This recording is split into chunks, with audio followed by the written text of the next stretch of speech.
The real crystal truth.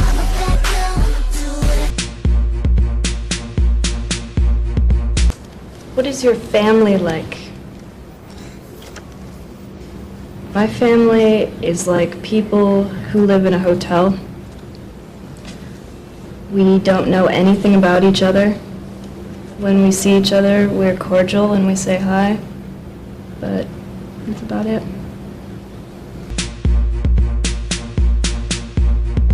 No, other than getting rid of my parents.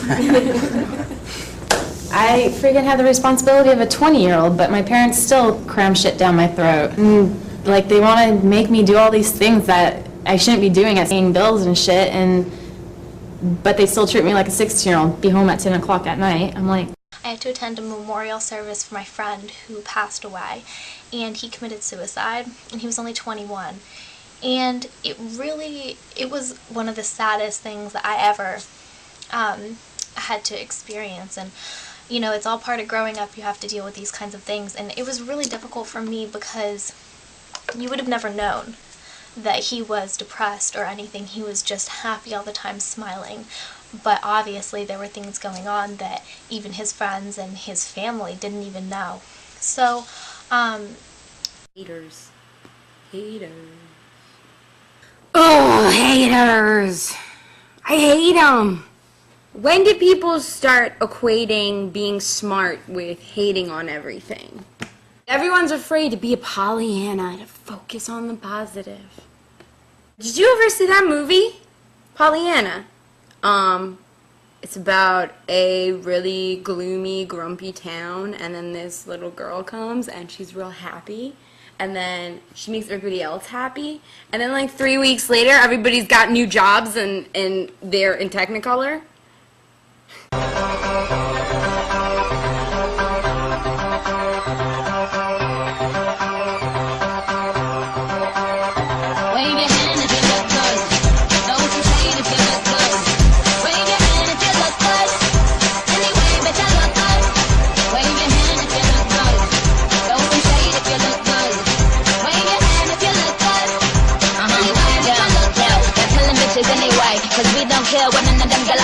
I've had anxiety for as long as I can remember. I've had panic attacks since probably about 5th grade.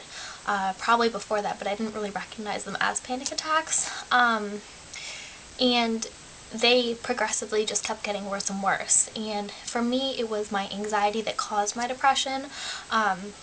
Just a little kind of story, I guess. So my name is Ho. As you can see, I'm pretty bad. So the key to this is confidence. If you walk across this campus like you're the baddest chick there is, people are going to believe you're the baddest chick there is. I would probably rate myself an 11 on a 1 to 10 scale because sometimes people like to throw in a curve and that's just not for me. I am a certified dime piece. I really like to study.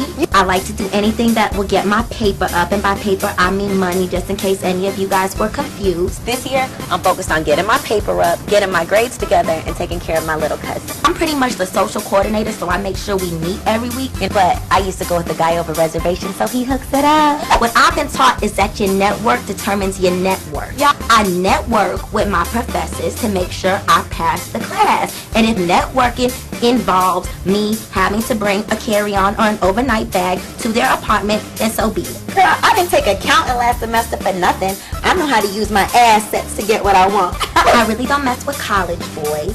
College boys tend to be broke unless they're on financial aid, in which case that ain't even anything that can sustain me, and I need sustenance. Yeah. If you are spending serious energy trying not to be like Pollyanna, your priorities are seriously fucked up. People don't think they're allowed to be genuinely enthusiastic about anything anymore. Like, everybody's got to be, like, too cool for fucking school.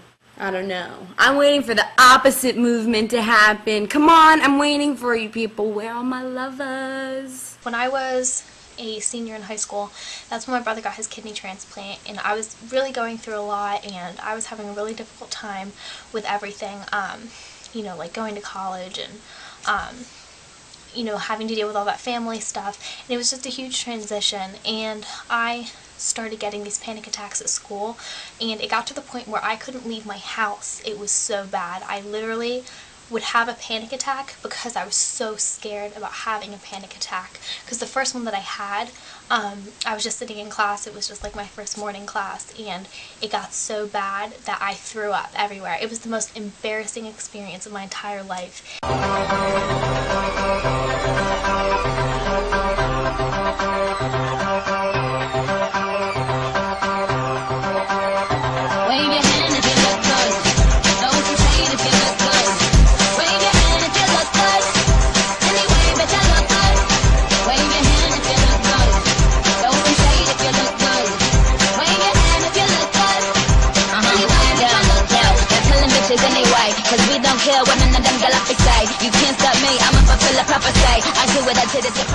I used to dance competitively for about 5 years. It kept me really healthy. I loved being a part of a team. We're always working to step up our game. Yeah, dancing's really competitive. My name is Natasha, and I'm 19 and I'm from Chicago, Illinois. I look good. All the girls are jealous. They're jealous because I have a knee like Beyonce, and I got skin like Tony Roman. And like everywhere I go, the boys be looking at me and say, damn, she look good. And like all I have to say is I don't, because I'm a diva. I was born a bitch. And after that, I was just terrified to go back to school.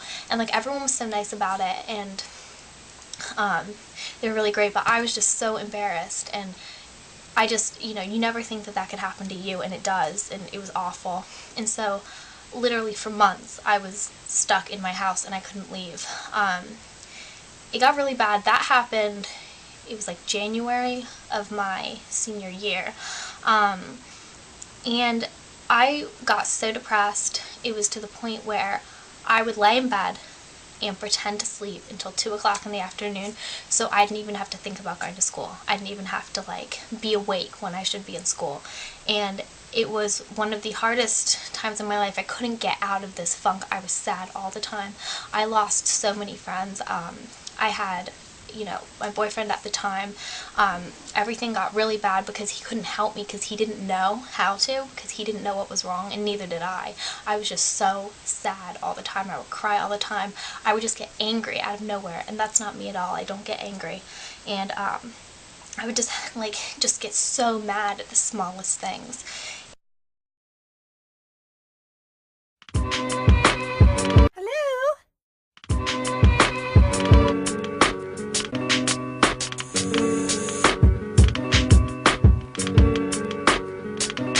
Come on. Can't we have just gratuitous, over-the-top, ridiculous expressions of loving things and thinking things are awesome? It's easy to hate on things. I mean, how hard is it to call somebody a skank? Or a douchebag?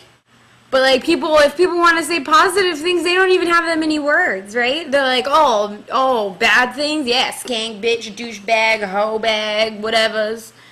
But thinking nice things, they're like, oh, well, they were funny.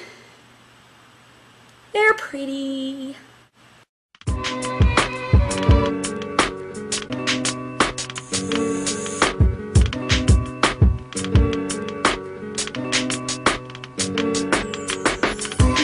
And